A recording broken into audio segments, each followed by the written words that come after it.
Bonjour à toutes et à tous et bienvenue dans cette nouvelle vidéo où j'avais envie de vous parler de la spiritualité dans le monde d'aujourd'hui. D'ailleurs je ne suis pas seul, je suis accompagné de Elodie.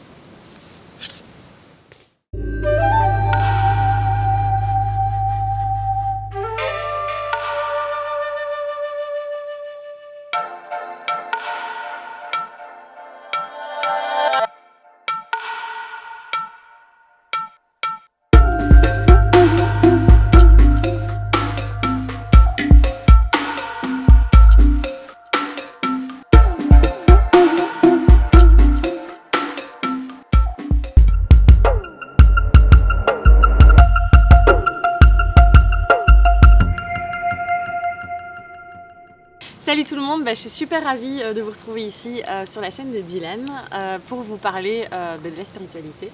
Et vous avez vu qu'on a fait une petite intro un peu humoristique pour apporter un peu de légèreté. Donc voilà, c'était beaucoup d'humour. Concrètement, moi je tire les cartes tous les jours, donc il n'y a pas de souci avec ça. Mais voilà, c'est un sujet qui est souvent très lourd, où on se prend trop au sérieux en fait. Et donc on voulait vraiment amener beaucoup de légèreté par rapport à ce sujet en fait, grâce à cette vidéo. C'est ça, en fait on a pu se rendre compte que par rapport à notre clientèle respective aussi, qu'il y a des personnes qui sont dans trop d'excès en fait, ce qui devient à terme nuisible pour leur bien-être, pour leur bonheur, pour leur évolution. Moi je vois que l'un des profils qui est le plus récurrent aussi, c'est celui où il y a ce fameux manque d'ancrage entre guillemets, qui fait que la personne va être trop laxiste en fait. Je sais pas si tu as ce profil-là aussi qui vient souvent toi. Et ça vient nous emmener des personnes qui sont dans certaines souffrances dues à leur situation qui est compliquée.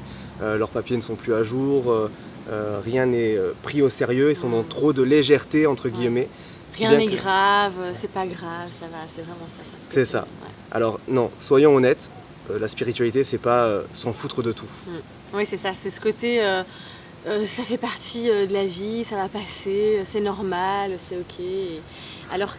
Alors que les problèmes s'accumulent jusqu'à ce que on soit pris à la gorge et qu'on se retrouve dans une situation très très compliquée. Donc attention, ne pas confondre, la spiritualité ne veut pas dire être laxiste et se laisser embourber dans la panade. Donc il y a des choses très importantes aussi dans la matière, dans la vie en fait, qu'il faut gérer au quotidien. Donc tout ce qui est administratif, tout ce qui est en lien avec le travail, tout ce qui est en lien avec des objectifs pour l'avenir, etc. C'est quelque chose quand même à prendre vraiment au sérieux. Et c'est super important en fait de réinstaller un équilibre là-dedans et de se faire un peu souffrance de temps en temps aussi pour se dire allez c'est parti maintenant, on fonce, on passe à l'action, on fait le nécessaire. Bon de toute façon on va en reparler encore un petit peu dans la vidéo, tout ça, mais voilà c'est vraiment l'un des premiers points je pense où c'est que il était nécessaire d'aborder ce point-là parce que justement on rencontre tellement de personnes qui sont dans des situations compliquées et pour s'en sortir pour elles c'est pas forcément évident après. Ouais, complètement. C'est vraiment cette notion d'équilibre comme tu dis, parce que très souvent quand on est un être spirituel, quand on est dans la spiritualité et tout, on va vraiment toujours dans cette recherche d'élever son taux vibratoire, comme tu disais aussi, de vraiment toujours être dans ces bonnes vibrations. Et du coup, on perd cet ancrage en fait ici dans la matière, en tant qu'être humain en fait sur cette terre. Et du coup, ça rejoint aussi peut-être, ça on peut en discuter, il y a très souvent aussi au niveau de la spiritualité ce rejet du matériel, du monde matériel en fait. Oui. Alors ça c'est autre chose aussi. Ce fameux profil où lorsqu'il va y avoir quelqu'un avec une belle voiture, c'est automatiquement quelqu'un qui est dans l'ego. Lorsqu'on va essayer de bien s'habiller, non il ne faut pas parce qu'on est dans l'ego, etc. Pourquoi ? Pour quelle raison en fait ? Moi je comprends pas le fait d'être dans la privation qui à terme va emmener de la frustration. Pourquoi si on doit être dans la spiritualité, on doit être dans une vie qui soit celle d'un baba cool entre guillemets. Non, ça peut convenir à certains profils, mais dans ce cas-là il faut l'assumer jusqu'au bout et puis partir. Il y a des pays où une vie comme ça se mène et c'est très correct, mais sauf que quand on reste en Occident ça va être plus compliqué, plus délicat. Il y a certains profils aussi qui vont s'y adapter, c'est très bien, ils sont en accord avec ça, sauf que nous par expérience on rencontre de nombreuses personnes qui sont dans cette on va dire ce mode de vie forcé, mais ils ne sont pas totalement en accord avec ça. Ça va créer des problèmes, des mal-être, comme je disais tout à l'heure, des frustrations, et en plus de ça, ça va aussi créer du coup de la colère avec un jugement envers les autres, ceux qui sont justement dans ce mode de vie plus matériel entre guillemets. Et on vient nous dire qu'on est dans la spiritualité, mais à côté de ça, on va porter un jugement sur la manière que va avoir l'autre de mener sa vie. Ouais, exactement. Donc il y a un peu une incohérence à ce niveau-là, et ça c'était un point vraiment aussi qu'il fallait marquer. Ouais, très important. C'est vrai que moi aussi, je vois souvent beaucoup de personnes qui quand elles s'éveillent aussi, quand elles s'intéressent à toute cette sphère spirituelle, par exemple, chez les femmes, c'est typique. Moi, je suis passée par là aussi, je me maquille plus. Il y en a, c'est carrément, je porte les couleurs en fonction des chakras, ou je m'habille en blanc pour être pure. En pensant qu'en faisant tout ça, en fait, on va peut-être être attiré plus aussi. On reparlera aussi de cette loi d'attraction et autres. Mais comme si on allait du coup être plus pur et avoir une meilleure vie parce que on ne se maquille plus.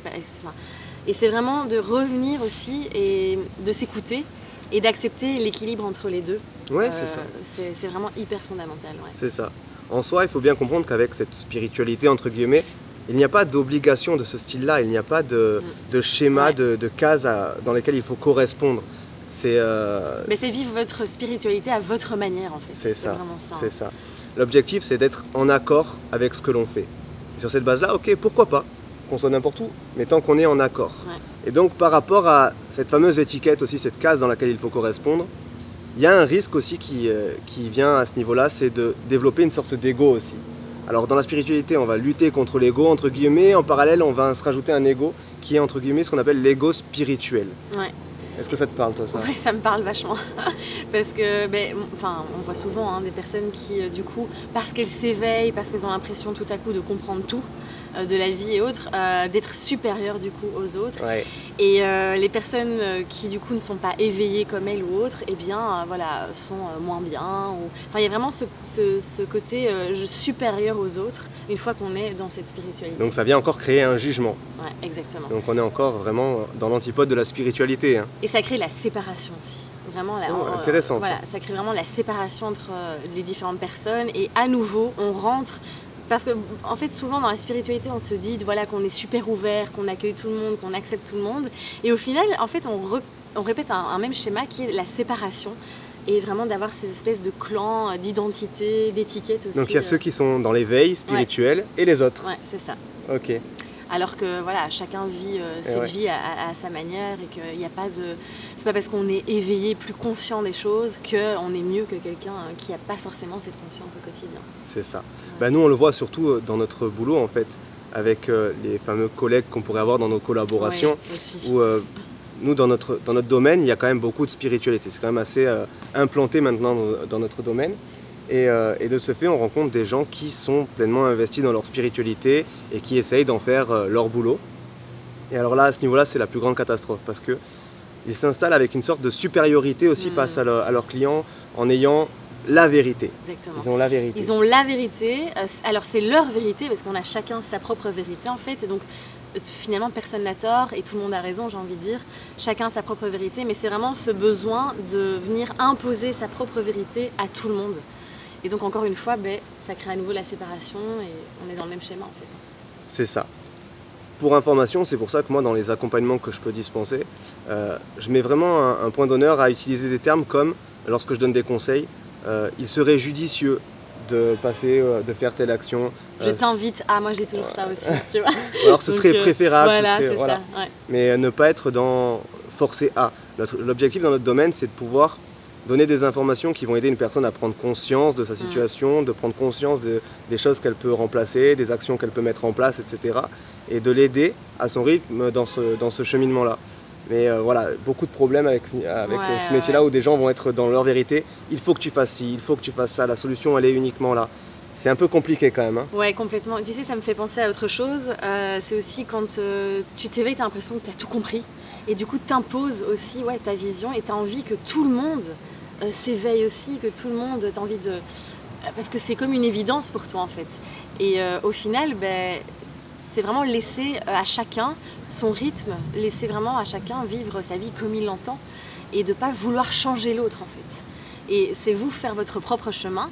Et voilà, ceux qui ont envie de s'intéresser à ça, s'y intéresseront et puis les autres, voilà. C'est un choix personnel. Voilà, exactement.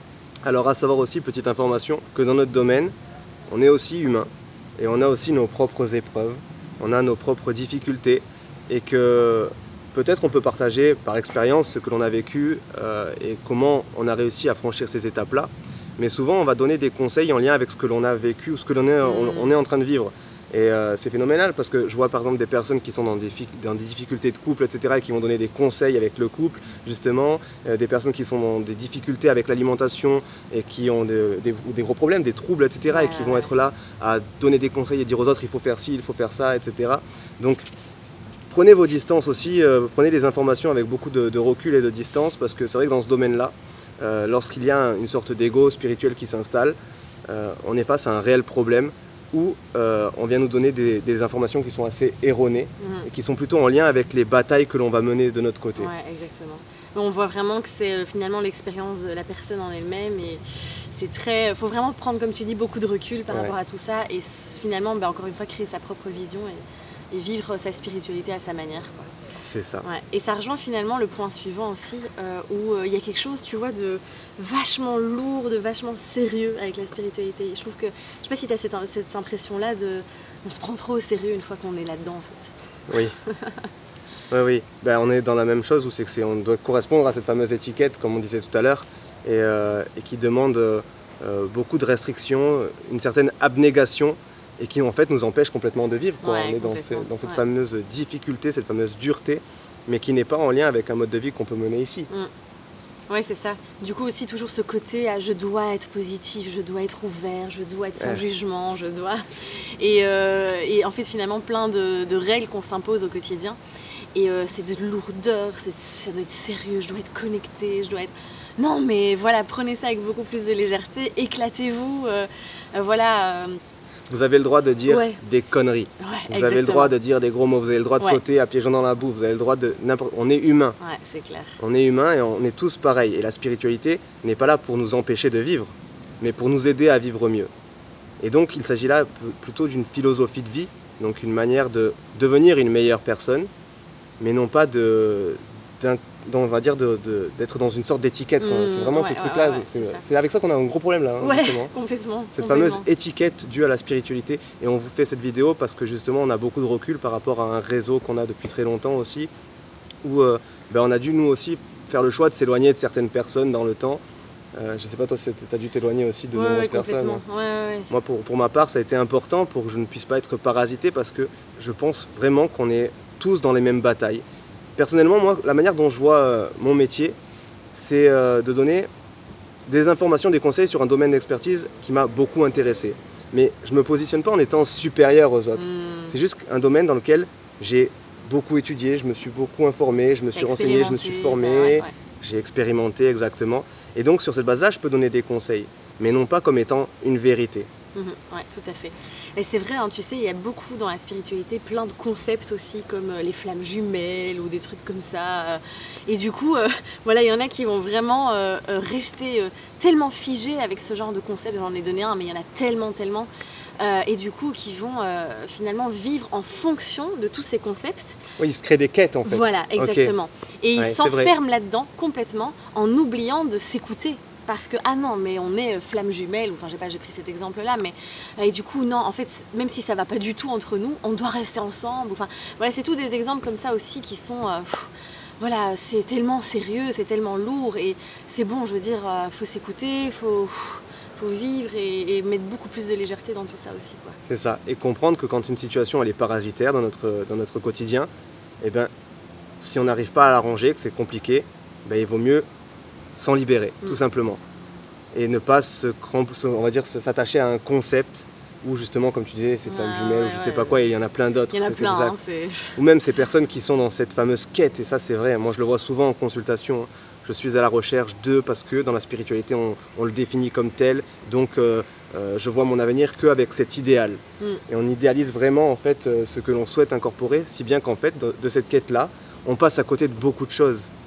Non, tout simplement, il faut vivre. Ouais, c'est vraiment laisser le mouvement de la vie, enfin moi j'ai tout le temps ça, mais laisser la vie circuler, quoi. Arrêter de tout vouloir contrôler, de vouloir prendre ça trop au sérieux, quoi. Un autre constat que j'ai pu me faire, moi justement, sur ces profils spirituels, entre guillemets, c'est que s'installe en eux trop de fragilité, entre guillemets. Lorsqu'ils sont trop justement fleurs bleues, trop dans cette quête de l'idéal et de la douceur et de l'amour et seulement de l'amour, etc. je vois vraiment qu'il s'installe on va dire une forme de fragilité chez ces personnes, si bien que dès lors où il y a une épreuve dans la vie, où il y a une difficulté, où il y a un conflit, eh ben, elles ne peuvent pas y répondre. Elles ne peuvent pas se protéger face à l'adversité parce qu'elles sont dans un mode de vie trop fragile. C'est un peu l'histoire du yin et du yang, justement. C'est ça, l'équilibre encore. Hein. Et là, voilà, toujours cet équilibre et ce manque d'équilibre vient installer trop de fragilité. Et c'est ce qui fait que, justement, ces personnes-là vont être à chaque fois abattues. Et moi, je peux vous le dire parce que j'en reçois beaucoup, justement, en consultation qui viennent m'expliquer « je me sens pas bien, il se passe ça dans ma vie, c'est très dur comme épreuve, etc. » et qui n'ont pas l'énergie, la force, et surtout le conditionnement, en fait, pour pouvoir faire face à tout ça. Simplement parce qu'elles ont écarté de leur vie la possibilité qu'il y a de l'adversité. Mais il y a de l'adversité, elle est partout dans le système, chez les autres, de partout il y a de l'adversité. C'est partie de la vie en fait, hein, c'est vraiment ça. C'est ça. Ouais. Et il faut pouvoir quand même y répondre. Je ne dis pas aller au combat forcément, mais au moins pouvoir se défendre sans être abattu par tout ça. Ouais, c'est vraiment de laisser tomber un peu ce côté de cette recherche, tu vois, de la sagesse absolue et de vraiment de toujours un peu dans ce monde de bisounours finalement. Et en fait, on est des êtres humains, il ne faut pas l'oublier ça. Et souvent, on a tendance à l'oublier dans cette spiritualité aussi. Et donc de pouvoir en effet savoir agir correctement face à, comme tu dis, les événements de la vie qui sont là au quotidien. Parce que souvent, du coup, en effet, on se laisse submerger aussi par tout ça et on ne sait plus comment réagir. Donc, en effet, encore une fois, trouver cet équilibre, hein, toujours.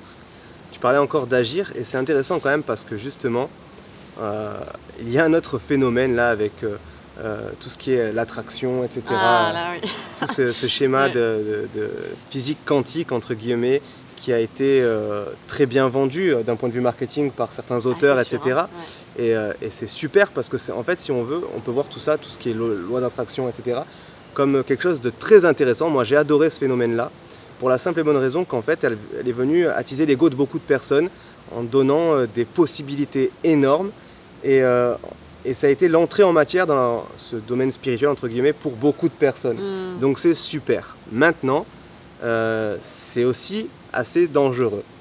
Ouais, c'est sûr que voilà, le problème, c'est qu'il y a beaucoup de personnes qui interprètent cette loi d'attraction comme je sais pas, j'ai envie d'une grosse voiture, ou je sais pas, j'invente. C'est souvent l'exemple qu'on donne, hein, mais je vais y penser, je vais visualiser et elle va arriver, elle va apparaître comme par magie. Et en fait, c'est pas du tout ça, parce que du coup, il y a pas d'actions qui sont posées. Voilà, les personnes n'agissent pas. C'est quand je veux quelque chose, quand je veux créer par exemple un nouveau projet, quand je veux changer de job, je sais pas, il y a tellement d'exemples. C'est pas juste en y pensant très fort, en faisant des tableaux de vision, en faisant de la visualisation et autres, et en restant assis dans son fauteuil toute la journée qu'on va y arriver. C'est pas possible. Alors on est d'accord que d'un point de vue justement quantique, effectivement, ça fait partie de, mais... C'est fantastique. Moi, je sais que je le mets à profit aussi dans ma vie. C'est-à-dire que je reste intimement convaincu. On a le mindset, comme certains marketing, dans le marketing adorent dire, on a ce fameux mindset, etc. Donc, effectivement, c'est super. Et on a des retours. Moi, par expérience aussi, je pense que toi aussi, lorsque tu avais vraiment le désir de mettre quelque chose en place, petit à petit, les choses se construisaient, etc. Mais ça ne se fait pas en un claquement de doigts. Et ça ne se fait pas juste par la pensée. Exactement. Il faut agir. On incarne une vie terrestre dans la matière et cette matière, il faut la travailler. Donc, oui, c'est ça. Donc du coup, c'est intéressant de pratiquer la visualisation, de mettre... En fait, on attire ce qu'on vibre, hein, moi je dis tout le temps ça aussi, de vraiment visualiser tous ces projets, tout ce que vous avez envie de manifester. Hein, on dit ça aussi, de manifester dans la matière. Mais à côté de ça, c'est encore une fois, en plus, je viens poser des actions pour que ça puisse se réaliser. C'est vraiment combiner les deux en fait au final. Exactement. Donc en soi, le constat qu'on peut y faire pour conclure ce sujet, entre guillemets, ça va être que beaucoup trop de personnes dans la spiritualité en fait essayent de calquer un mode de vie qui vient d'une autre culture, qui vient d'une autre époque. C'est vrai que les enseignements qu'on peut avoir en lien avec la spiritualité sont en lien avec les philosophies bouddhistes, chamaniques et autres, et qui eux sont quand même assez anciens. Ouais. Donc là, les gens essayent de se calquer à ça. Or, à mon avis, le plus judicieux, ce serait juste en fait de s'en inspirer, de s'y intéresser effectivement et d'essayer d'adapter à notre mode de vie. Ouais, c'est ça.